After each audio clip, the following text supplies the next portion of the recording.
Hi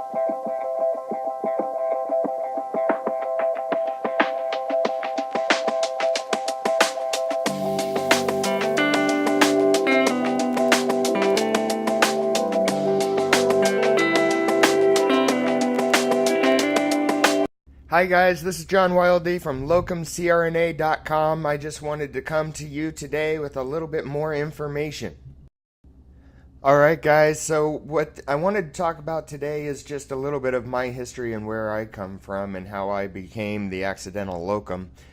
So when I was about 2 years out from my anesthesia training as a nurse anesthetist, in the Navy, I was kicked out because I was overweight and still kind of am today. But anyways, I was kicked out. I was given 60 to 90 days notice of you're going to be leaving the Navy. And I said, oh shoot, what am I going to do? I did a couple of interviews at regular hospitals and nothing was all that exciting. Not necessarily what I wanted to be doing. I was also doing workups on an aircraft carrier, and it's not the easiest to get all of the credentialing information in and get things taken care of and interviews. And I just wasn't sure of exactly where I wanted to be after leaving the Navy. So I started to call around to some of the agencies and try and figure out what I was going to do and how I was going to get all of the information done. And since I didn't know exactly where I wanted to be, I was trying to get general information about multiple different jobs and practices and practice types. And I started to look into, well, what if I just traveled a little bit? I'm used to moving, I'm used to traveling, I'm used to having to meet new people.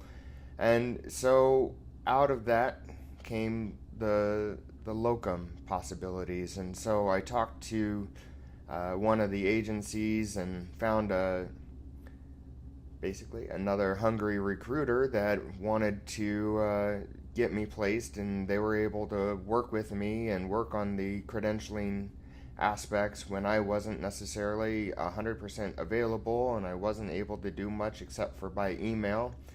But I used my resources and got everything into them after filling out a couple of different packets. The agency that I actually went through, I sent them another agency's packet and said, I don't even have time to fill out your packet. I leave tomorrow and I still have to pack. And so they filled out most of the information and sent it back to me to sign, and I did that. And I was kind of off and running. When I got out of the military, they moved my things to my aunt and uncle's basement because I had no place to put it. I didn't want to stay in the Virginia Beach area. And so I was trying to figure out what I was going to do. So up came this opportunity to go out to California, and I love Los Angeles, but it was not in the Los Angeles area, of course. It wasn't in San Diego where I had been before. This was up in the Central Valley of California, where there's chickens and cows and almonds.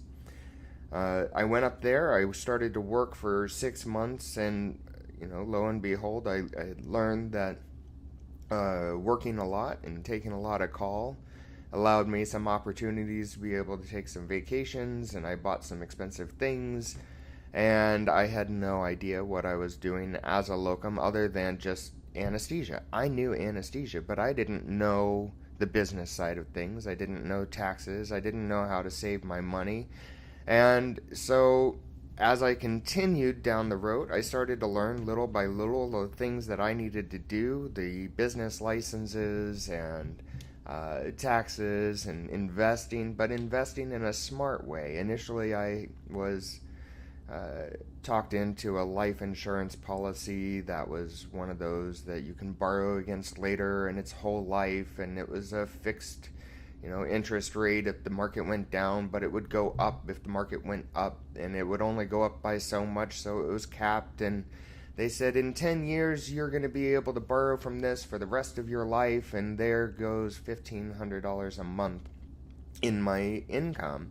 And yet I wasn't put into a SEP IRA. I wasn't set up with savings. I wasn't investing in homes. I wasn't investing in assets that were geared towards bringing in income. Instead, I was investing in this asset that they said you can borrow from, but your life insurance premium may go up, and it may continue to go up as you continue through life.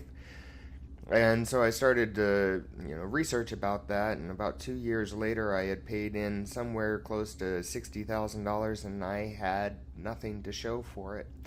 So, part of what I want to do is start to inform you of different options. I want to inform you on, understanding the contract. I want to talk about investments. I want to talk about your retirement.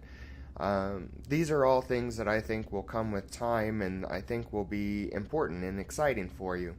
I'm hoping that as we continue to go, some people will give me ideas and things to talk about, but more importantly, I'm hoping that this can somehow reach out and affect you and help you to grow as a locum, grow in the business aspect, understand the differences of your assets, your liabilities, your expenses, and how you can, affect some of those things, and how you can decrease your tax burden overall. So there's just a lot of things that we can go over. There's agencies, there's independent contracts, there's, just the use of the website and being able to use the resources that I've been trying to put together, and I continue to modify and edit. And as I go, I continue to build onto the website for LocumCRNA.com just to have extra resources for you, so that our information is all in one place, from the CRNA guided CEUs to our state level CRNA meetings, the AANA meetings. Some of those are not updated as of yet for the latter half of 2018 and going into 2019, primarily because the states just don't have their information up yet, at least for the first couple that I checked this morning. It has been a little while since I updated those, so my goal over the coming weeks is to update the CRNA meetings, and I'm also working on an automation for locum jobs, and I want to have a job board or work site that allows independent hospitals, independent groups, and agencies alike to all post their locum jobs in one place, because right now we have like guesswork, which is kind of where your not so best deals go, but it's not just locum work, it's all jobs, and I really want this to be locum specific. And so I'm hoping that the resources that I have can help you to, navigate the locum world, start out if you're just starting out, or improve your business sense as we go through and talk about the Secretary of State's filing your EIN with the federal government, and business licenses and foreign corporations. There's just so much to talk about that I'm hoping in the coming episodes we can really dive deep into some of these topics without going too terribly long. I want to keep you guys aware of any changes that might come as I learn about them. We're all learning in this role. I've been doing it for 9 years, and every couple days or every week I learn about a little something new that maybe I should have done, or I stepped into a mud pile and I had to get myself worked out again. And I want to bring some of the personal experience. That's why I bring my family into the mix and our investments and the things that we're doing, because I think there's something to be learned from, how a family goes through, and how, as a locum, I'm traveling and my family is in Virginia, and just helping you to understand a little bit of where I come from and what I'm doing as a locum, and how that can affect you or help you or benefit your future career as a nurse anesthetist, whether you do locums, 1099, or W-2. Knowing your options is part of the battle, and I wish you a great day. Bye-bye. if you want to get notifications about when I post again and when more information comes up for LocumCRNA.com, make sure you subscribe to the YouTube channel, as well as just visit the LocumCRNA.com website. There's lots of information and stuff for you to peruse at your convenience.